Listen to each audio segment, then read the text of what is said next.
Assalamualaikum warahmatullahi wabarakatuh. Alhamdulillahi wa kafa wa salamun ala ibadihi alladzina istafa ma ba'd. Tidak terasa sudah 21 atau 22? 21 hari telah berlalu. Ya, tidak terasa bagi siapa? Bagi yang tidak berpuasa. Kalau orang berpuasa insya Allah rasanya apa? Rasa nikmat. Ada dua perasaan gembira bagi orang yang berpuasa. Satu ketika berhadapan dengan kolak, apalagi takjil, ada kurma, ada risol, ada lemper. Itu kegembiraan yang pertama. Yang kedua, gembira ketika nanti berhadapan dengan Allah Subhanahu wa taala. Seluruh amalan-amalan ini untuk diri kita sendiri. Pahala-pahala diberikan Allah Subhanahu wa taala untuk diri kita.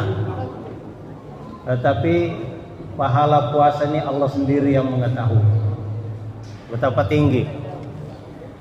Nah, sebelum kita memulai berbuka puasa,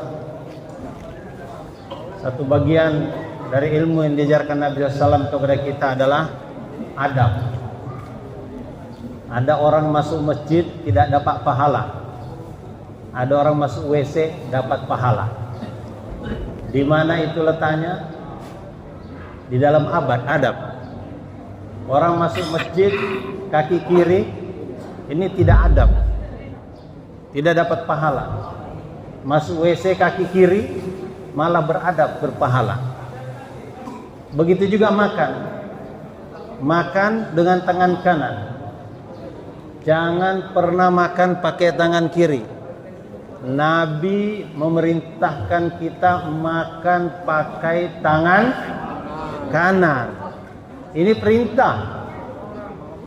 Dan Nabi melarang kita. Yang melarang siapa? Nabi yang melarang kita. Nabi melarang kita makan pakai tangan kiri, minum pakai tangan kiri. Kenapa? Tangan kanan ini mulia. Tangan kanan ini ada tempat kerjanya sendiri, yaitu bagian depan. Tangan kiri ada bagian kerjanya sendiri, ada departemennya sendiri. Tempatnya di belakang. Tempatnya bagian kebersihan. Jangan sampai dibalik. Karena itu kita makan minum dengan tangan kanan. Jangan makan minum dengan tangan kiri. Makan dengan mengucap nama Allah.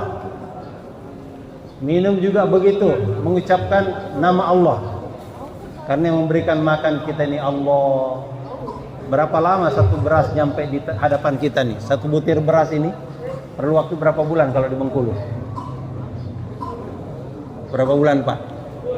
Bersawah di Bengkulu? 4 bulan. Sama di Jakarta juga 4 bulan. Satu butir beras nih perlu perjuangan selama 4 bulan. Belum lagi pikul, belum lagi dijual di pasar. Kemudian sampailah ke Masjid Agung At-Taqwa menjadi rezeki kita. Tetapi kalau kita makan dengan menyebut nama Allah, maka Allah akan senang. Dan makanan ini tidak bisa mengenyangkan. Siapa yang bisa mengenyangkan? Halo? Siapa yang bisa mengenyangkan? Allah. Allah yang bisa mengenyangkan. Makanan mengenyangkan itu berhajat kepada Allah. Sedangkan Allah mengenyangkan tidak berhajat kepada makanan. Kalau Allah menghendaki dengan makan kenyang, kalau Allah menghendaki tanpa makan juga kenyang. Coba baca peristiwa Ashabul Kahfi. Berapa hari dia tidak makan? Berapa bulan dia tidak makan? Berapa tahun tidak makan? Bertahun-tahun, 309 tahun tidak makan, tidak mati. Karena bukan makanan yang menghidupkan, bukan yang makanan yang mematikan. Siapa yang menghidupkan dan mematikan? Allah. Jadi kita yakinkan bahwa yang memberi rezeki kita ini adalah Allah Subhanahu wa taala. Karena itu kita harus menjaga. Dan dengan adab-adab. Makan ada adabnya, minum pun ada adabnya. Dalam minum minimal ada 6 sunnah. Satu sunnah ini Nabi sampaikan, man tamassaka bi sunnati inda fasadi ummati falahu ajru mi'ati syahid. Siapa yang berpegang teguh kepada sunnahku di tengah umat yang fasad, baginya pahala 100 syahid. Satu syahid sudah cukup untuk menghantarkan masuk surga, apalagi 100 syahid. Kalau kita minum menurut tata cara sunnah, maka ada 600 pahala sunnah menanti kita. Apa itu? Pertama, pegang gelas dengan tangan kanan, pahalanya 100 mati syahid. Yang kedua, duduk, jangan pernah minum berdiri.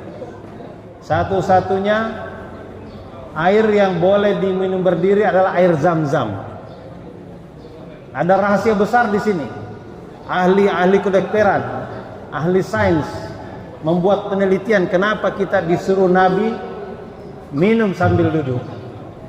Ternyata hadirin yang mulia, di dalam bodi manusia ada satu saringan yang bernama Springer. Springer ini akan terbuka dilalui oleh air kalau kita minumnya sambil duduk. Kalau kita minum sambil berdiri, maka Springer ini tertutup, sehingga kita minum segala macam penyakit, segala macam virus akan masuk ke dalam bodi kita, tidak melalui saringan. Itu sebabnya macam-macam penyakit datang, encok, penyakit apa lagi, penyakit kudis, kurap, penyakit sakit kepala, sakit perut, sakit gigi, sakit lutut, macam-macam penyakit, masuk angin, keluar angin. Coba perhatikan, karena kita minum tidak sesuai sunnah.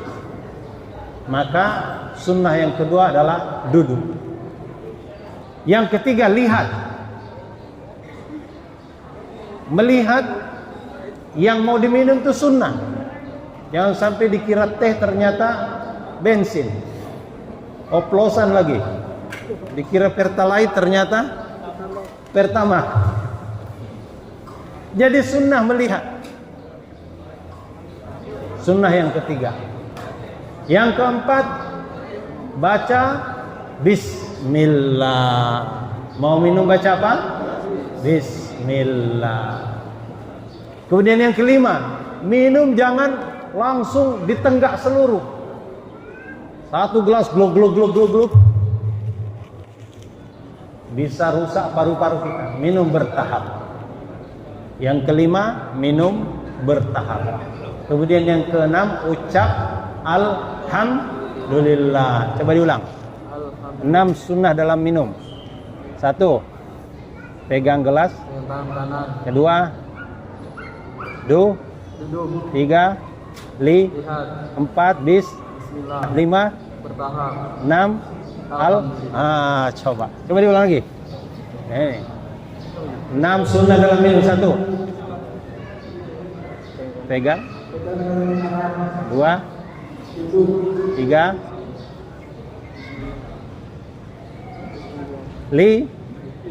4, 5, bertahap. 6, alhamdulillah. Dalam minum 6 sunnah, 600 pahala syahid nanti kita. Karena itu sambil menanti tiba waktu, kita berzikir ya. Asyhadu an la ilaha illallah, astaghfirullah, as'aluka ridhoka wal jannah, wa na'udzubika min sakhatika wan nar. Ayo sama-sama. Asyhadu an la ilaha illallah,